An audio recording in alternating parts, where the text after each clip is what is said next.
হ্যাঁ, আমি চাই পরম পিতা সবার মঙ্গল করুন। ন্যায় বিচার উনি করার মালিক, আমরা তো না। ঋষি মুনিদের দেশ, শান্তির দেশ, আবার শান্তি ফিরে আসুক।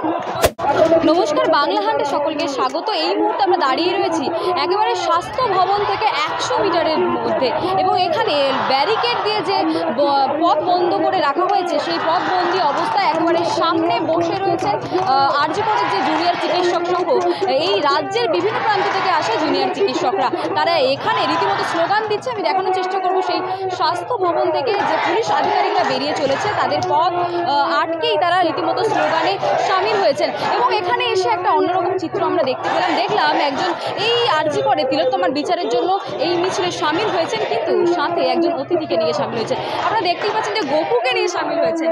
আপনি গোপুকে নিয়ে সামিল হয়েছেন মিছিলে। হ্যাঁ, আমি চাই পরম পিতা সবার মঙ্গল করুন। ন্যায় বিচার উনি করার মালিক, আমরা তো না। তাই প্রভুর যা ইচ্ছা তাই হবে। আজকে মিছিলে হেঁটেছিলেন? মিছিলে তো আমি হাঁটতে পারিনি, আমি বাসে করেই এসেছি। এই এখানে সামিল হবেন বলে? হ্যাঁ হ্যাঁ। এই যে দিনের পর দিন মহিলাদেরকে এতভাবে নিগ্রহ হচ্ছে, কি চাইবেন ভগবানের কাছে? প্রার্থনা করব ভগবানের কাছে। দেখো, আমাদের এই ভারত ঋষি মুনিদের দেশ, শান্তির দেশ, আবার শান্তি ফিরে আসুক। কত সময় থাকবেন গোপুকে নিয়ে?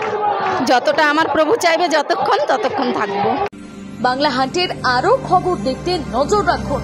বাংলা খবর মানেই বাংলা হান্ট।